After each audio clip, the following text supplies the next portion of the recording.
Hi. Once again, welcome back to the program. Today I'm going to be bringing a teaching that I've entitled, A Season of Change. To me, this is a very important lesson today.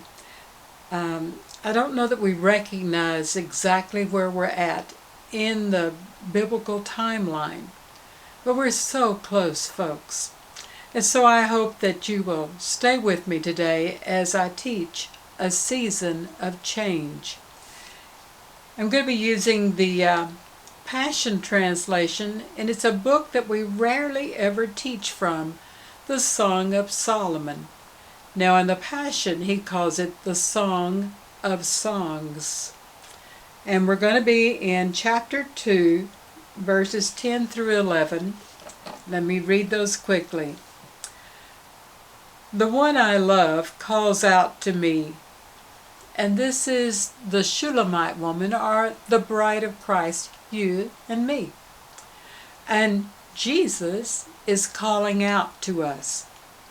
And he says, "Arise, my dearest, hurry, my darling, come away with me. I have come as you have asked to draw you to my heart and lead you out. For now is the time, my beautiful one. The season has changed. The bondage of your barren winter has ended, and the season of hiding is over and gone. The rains have soaked the earth." If you felt like you've been in the cold, barren winter, you don't have to be in the season on the calendar to feel that cold, barren winter. And a barren means that there's no fruit being produced in your life. There's nothing happening, so to speak. And then he said, in the season of hiding, and then he said it's over. I believe that God is bringing the children back out almost like fresh flowers that have been brought out of the earth in the spring, a new season. It's like the rains come down and the little buds come up. Life again. He said the hiding is over. Verse 13.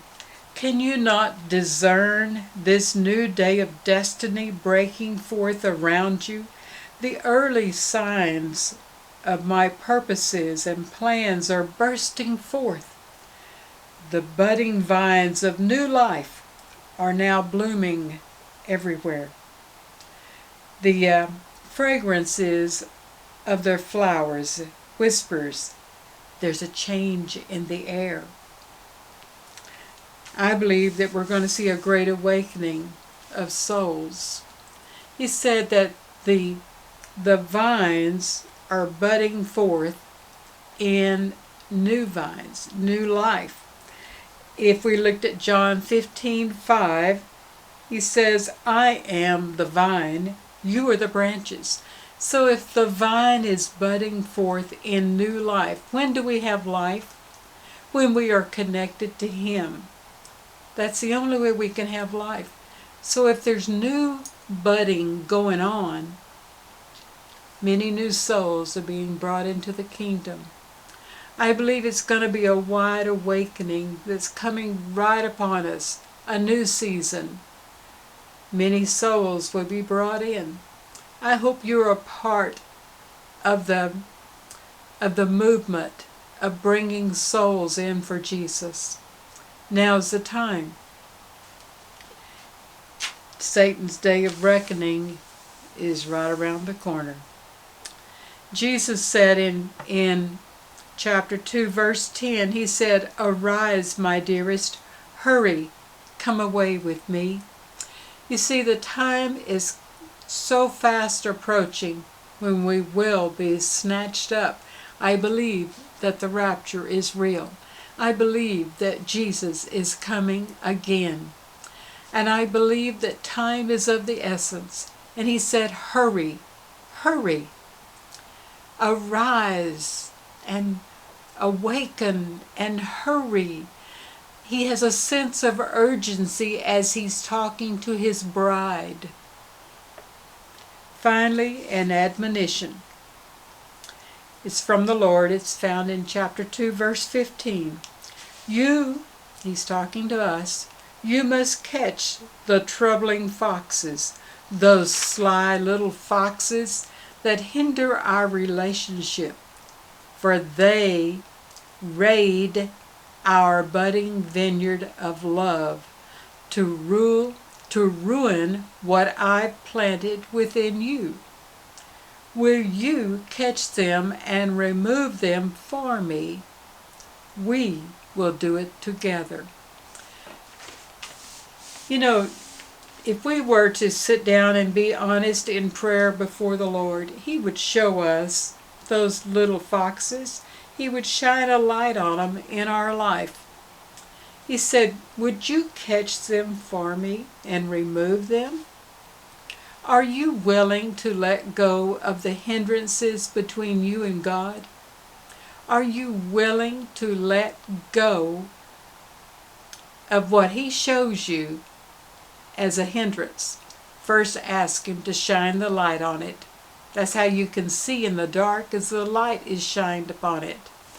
Ask Him to show you, and honestly, you already know what it is. Often it's something that is unforgiven. You've forgiven everybody and everything, but that's a hindrance, folks. He said, would you remove it for me? Now, then He said, we will do it together. You see, sometimes we want God to remove our hindrance. He said, you remove it. And then He said, and I'll help you. The first thing He expects us to do is to start out casting out, letting go of what we've held on to. If we will take the first step, let go of what we've been holding on to, that bitterness, that envy, that pride, that jealousy, all the ugly things. If we will let go, He will catch us immediately, and He will help us to clean house. But we have to first take that first step of obedience. He said, will you do it for me? There's not often that I hear Jesus asking me to do something for Him. But in this case, He does ask, will you do this for me? It's hindering our relationship. You know, when you love somebody and they tell you that, wouldn't you want to immediately begin to try to work on it? If you love Jesus and He shows you something that's standing between you and Him, if you really love Him, you'll say, oh, Father, I release it in the name of Jesus, and immediately He will come in and wash you and help you carry that stuff to the dump. Dump it out. And yes, His load is easy, but He has asked us to do something. So He says, hurry, come away with me. The season has changed. The barren winter is no more. The rains have come. The aroma of revival and awakening and new souls is bursting all around us. Let's get ourselves cleaned up, ready to join in this upcoming party, because the season has changed. We have come out of hiding. The day and the hour is ours. Thank you for staying with me today. Continue to like and share and tell a friend and subscribe. Leave a comment. They're always encouraging. I love to hear from them, and I always try to respond.